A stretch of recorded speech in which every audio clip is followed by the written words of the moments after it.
Hey guys, स्वागत है आपका मेरे चैनल क्यूट लव पर। तो चलिए गाइस, इतने लंबे समय के बाद अराइवल अरेंज मैरिज का नेक्स्ट पार्ट शुरू करते हैं। तो पार्ट 10 की शुरुआत में हम देखते हैं कि नी हुसैन अपने घर चिंगी में होता है। नी हुसैन अपने घर अपने कमरे के अंदर सोच रहा होता है कि अब वो क्या करे। नी हुसैन सोचता है कि क्या उसे अपने घर से भाग जाना चाहिए इस शादी को छोड़कर। लेकिन अगर वो इस शादी को छोड़कर चला भी गया तो वो करेगा क्या, वो कहाँ जाएगा। वो तो जंक्शन के पास जा भी नहीं सकता है। नी हुसैन अपने मन में सोचता है कि पहला प्यार सबको नहीं मिलता। जिंदगी में एक पर्सन को अपने सबसे खास चीज को खोना पड़ता है और अब नी हुसैन का भी वक्त आ गया था अपनी सबसे प्यारी चीज को खोने का। नी हुसैन अपने कमरे में बैठकर ये सब सोच ही रहा होता है कि तभी उसके कमरे का डोर नॉक होता है और दूसरी तरफ हम देखते हैं कि जंक्शन चिंगी में पहुंच चुका होता है।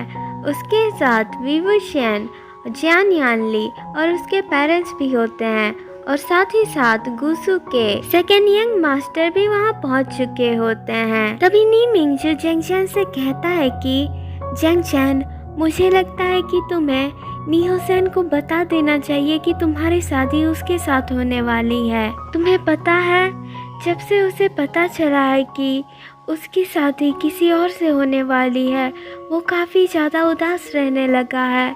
मुझे तो लगता है कि वो अपने रूम में बैठकर रोता भी रहता है और वो खाना भी नहीं खाता है ढंग से, लेकिन वो कभी भी हमें इसके बारे में नहीं बताता। तभी जंक्शन नी मिंगजू से कहता है कि आप चिंता मत कीजिए, मैं उसे ज़रूर बताऊंगा, लेकिन अभी नहीं। वैसे क्या आप मुझे बता सकते हैं कि मेरी होने वाली वाइफी अभी कहाँ है? तभी नी मिंगजू जंक्शन से कहता है कि हाँ, होने वाली वाइफी?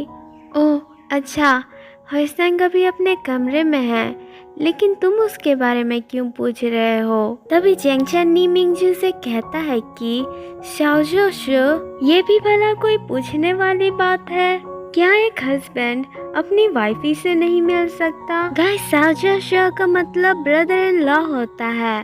तो जंक्शन ने नी मिंगजू को ब्रदर इन लॉ कहा था। तभी नी मिंगजू जंक्शन से कहता है कि मैं हुसैन को यहाँ बुला सकता हूँ, तुम्हें उसके कमरे में जाने की कोई ज़रूरत नहीं।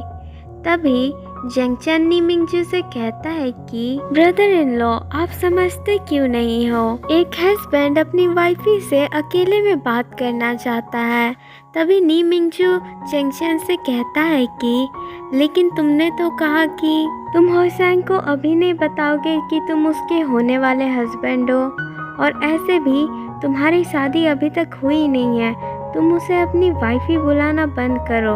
तभी जंक्शन कहता है कि आप सही कहते हैं, अभी हमारी शादी हुई नहीं है, लेकिन बहुत जल्द हो जाएगी, तो मैं अभी से उसे वाइफी कह रहा हूँ। और हाँ, अभी जंक्शन उससे मिलने नहीं जा रहा है, अभी उसका हस्बैंड उससे मिलने जा रहा है। ऐसा कहकर जंक्शन अपने रोब से एक कपड़ा निकालता है और उसके बाद अपने मुंह पर लगा लेता है और वो नी मिंगजू से कहता है कि ब्रदर इन लॉ, अब देखिए, अब मैं बिल्कुल ठीक लग रहा हूँ ना? तो अब मैं अपनी वाइफी से मिल सकता हूँ? तभी नी मिंगजू जंक्शन से कहता है कि हाँ हाँ, तुम मिल सकते हो, ऐसे भी वो तुम्हारी ही वाइफ बनने वाला है। तो जंक्शन नी मिंगजू से कहता है कि ठीक है ब्रदर इन लॉ, मैं चलता हूँ। उसके बाद जंक्शन नी हुसैन के कमरे की तरफ चला जाता है। वो नी हुसैन के कमरे के पास जाकर उसके डोर को नॉक करता है। तभी नी हुसैन अपने मन में सोचता है कि अभी इस वक्त यहाँ कौन आया होगा। तभी नी हुसैन अपने कमरे से पूछता है कि कौन है बाहर? तो जंक्शन नी हुसैन से कहता है कि यंग मास्टर नी, आपको नी मिंगजू ने बुलाया है। तो नी हुसैन अपने मन में सोचता है कि अभी ब्रदर ने मुझे क्यों बुलाया है, और वो फिर जंक्शन से कहता है कि ठीक है, मैं आ रहा हूँ। ऐसा कहकर नी हुसैन डोर खोलने के लिए जाता है। नी हुसैन जब डोर खोलता है, वो अपने सामने एक आदमी को देखता है जिसने अपने चेहरे को मास्क से ढक रखा होता है। नी हुसैन सोचता है कि हमारा कोई सर्वेंट तो इस तरह से अपने चेहरे पर मास्क नहीं लगा रख सकता है। तो फिर वो जेंगचान से कहता है कि तुम कौन हो और तुम यहाँ क्या कर रहे हो। तो फिर जेंगचान नी हुसैन के क्लोज आते हुए कहता है कि यंग मास्टर नी, मैं आपका होने वाला अल्फा हस्बैंड हूँ। और जब नी हुसैन ये सुनता है कि उसके सामने जो बंदा खड़ा है वो उसका होने वाला अल्फा हस्बैंड है, नी हुसैन का तो मुंह खुला का खुला ही रह जाता है। और वो सोचता है कि क्या अब इस बंदे को यहाँ आने की क्या ज़रूरत थी, ये मुझे बाहर बुला भी सकता था, ये मेरे कमरे तक क्यों आ गया। और दूसरी तरफ हम देखते हैं कि जब विंग अपने कमरे में लंचा के साथ होता है, वो लंचा से बातें ही कर रहा होता है कि तभी वहाँ एक सर्वेंट आ जाती है और वो उनसे कहती है कि मास्टर, आप लोगों को अगर कुछ भी चाहिए होगा तो आप मुझे बुला सकते हैं। तभी विंग उसकी तरफ देखता है और फिर वो सर्वेंट विंग की तरफ देखकर स्माइल करती है। उधर लंचा भी ये सब देख रहा होता है, लेकिन विंग बनते हुए उस सर्वेंट से फ्लर्टिंग करना शुरू कर देता है और फिर वो उस सर्वेंट का नाम पूछता है। तो फिर वो सर्वेंट विंग से कहती है कि मेरा नाम शनार है।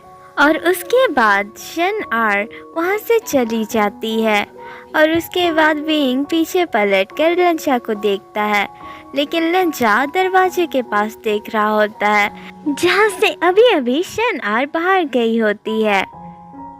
विंग अपने मन में सोचता है कि लंचा दरवाजे के पास क्यों देख रहा है, और तभी उसके दिमाग पर कुछ ऐसा आता है जो कि हमेशा से कैरेक्टर्स के बीच में मिसअंडरस्टैंडिंग क्रिएट करता है। विंग सोचता है कि लंचा को कहीं शनार थोड़ी पसंद तो नहीं आने लगी है, लेकिन विंग को क्या पता कि लंचा शनार की तरफ इस तरह से इसलिए देख रहा होता है क्योंकि वो जेलस होता है कि विंग शनार से फ्लर्टिंग कर रहा होता है। तो विंग गुस्सा हो रहा होता है और फिर वो सोचता है कि वो लंचा से बात ही ना करे अभी कुछ देर के लिए और वो अपने माइंड को रिलैक्स होने दे।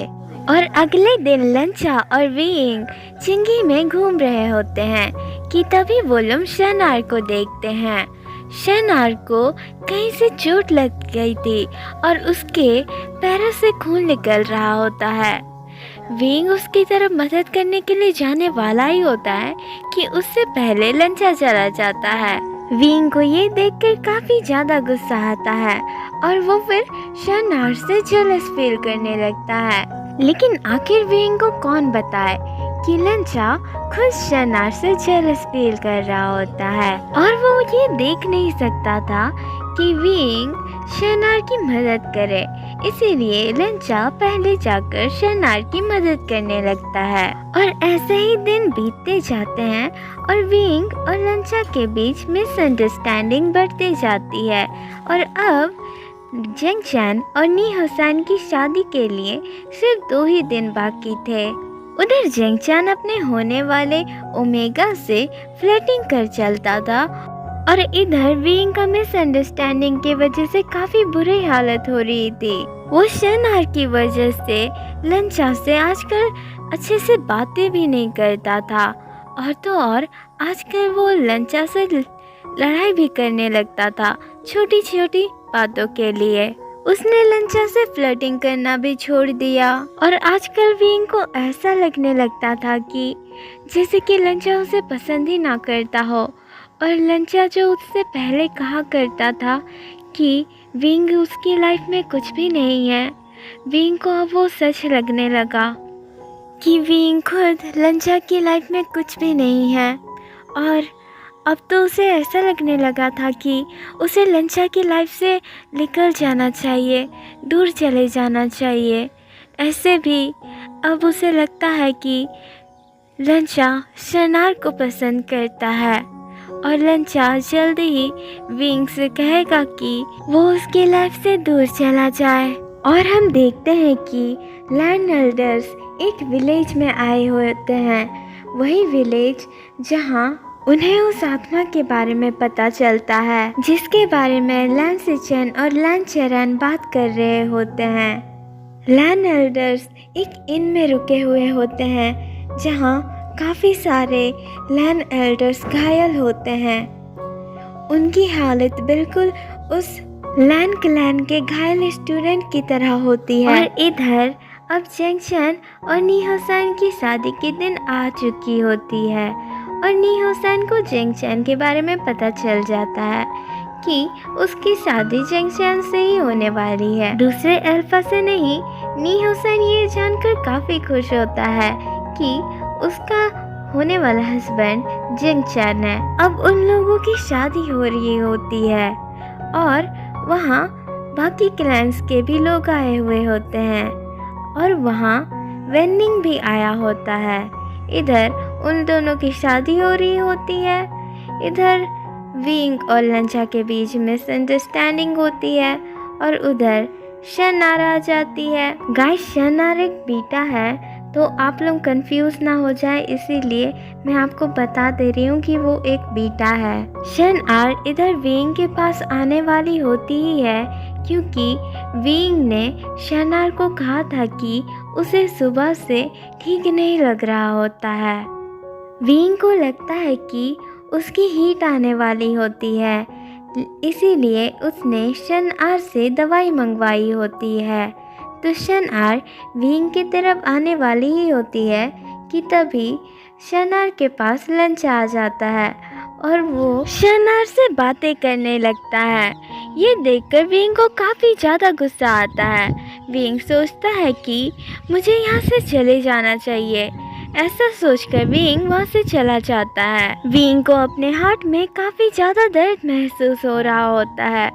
उसे अपने हार्ट में काफ़ी ज़्यादा पेन फील हो रहा होता है क्योंकि विंग को लगता है कि लंचा शनार को पसंद करता है, लेकिन उसे कौन बताए कि लंचा ऐसा नहीं चाहता था कि शनार विंग के पास आए। इसीलिए लंचा ने शनार के पास जाकर उससे बातें करनी शुरू कर दी। विंग के बाहर आने के कुछ देर बाद विंग को अपनी बॉडी में हीट महसूस होने लगती है। विंग को पता चल जाता है कि उसकी हीट शुरू होने वाली है, तो फिर विंग क्राउड से दूर होकर जंगल की तरफ जाने लगता है ताकि वो किसी अल्फा के अटैक में ना आ सके। विंग दौड़कर काफ़ी दूर आ चुका होता है क्राउड से। विंग को उसकी बॉडी में काफ़ी ज़्यादा पेन फील होने लगती है, लेकिन विंग क्या ही कर सकता था, उसके लिए उसके पास हीट की मेडिसिन नहीं होती है। तो विंग अपने इस पेन को बर्दाश्त करने का सोचता है। विंग को अपने बॉडी में काफ़ी ज़्यादा हॉट महसूस होने लगता है, तो विंग अपने अपर रोब को निकाल देता है। विंग की ब्रीदिंग काफ़ी हैवी हो जाती है। विंग को कुछ भी समझ नहीं आ रहा होता है कि अब वो क्या करे। पेन और हीट के वजह से विंग का दिमाग ही काम करना बंद कर देता है। तभी विंग अपने सामने एक अल्फा की सेंट को महसूस करता है। विंग ने पेन की वजह से अपनी आंखों को बंद कर रखा था, तो विंग जल्दी से अपनी आंखों को खोलता है और वो अपने सामने वेनिंग को देखता है और वेनिंग विंग को देखकर गल्प करता है। वेनिंग काफ़ी ज़्यादा शॉक्ड हो जाता है जब वो विंग को इस तरीके से देखता है। वेनिंग विंग से पूछता है कि विंग, तुम ठीक तो हो ना? तुम ऐसी हालत में यहाँ जंगल में क्या कर रहे हो? वेनिंग साफ साफ विंग के सेंट को स्मेल कर सकता था। वेनिंग कोशिश करता है कि वो विंग से अच्छे से बात कर पाए और फिर वो विंग से कहता है कि विंग, तुम्हारी हीट की मेडिसिन कहाँ है? वेनिंग विंग से ये पूछता है, लेकिन विंग कोई भी जवाब देने की हालत में नहीं था, इसीलिए वो वेनिंग से कुछ भी नहीं कहता है। और इधर वेनिंग विंग की सेंट को इग्नोर करने की कोशिश करता है, लेकिन वो नहीं कर पाता है और वेनिंग विंग की तरफ लस्टफुल आइज से देखने लगता है। वेनिंग कोशिश करता है कि वो विंग के पास ना जाए, लेकिन वेनिंग अपने ऊपर अपना कंट्रोल खो चुका था, इसीलिए वो धीरे धीरे विंग की तरफ बढ़ने लगता है।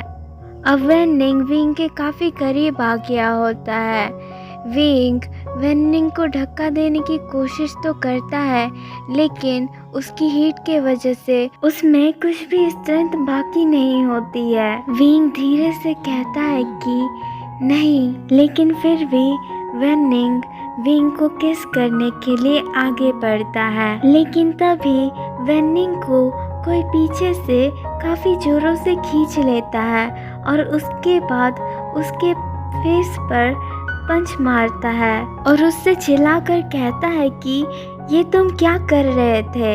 हाँ गाइस, ये वांगची ही है। भला वांगची के अलावा कौन हो सकता है विंग को प्रोटेक्ट करने वाला। तो फिर वांगची जब ऐसा कहता है तब वेनिंग को होश आता है कि वो क्या कर रहा था और वो जल्दी से अपना सिर झुकाकर माफ़ी मांगता है और कहता है कि मुझे माफ़ कर दीजिए हैंग वनजू, मुझे नहीं पता था कि मैं क्या कर रहा हूँ। तभी वांगजी वेनिंग से चिल्लाकर कहता है कि यहाँ से चले जाओ। तभी वेनिंग अपना सिर झुकाकर वहाँ से चला जाता है।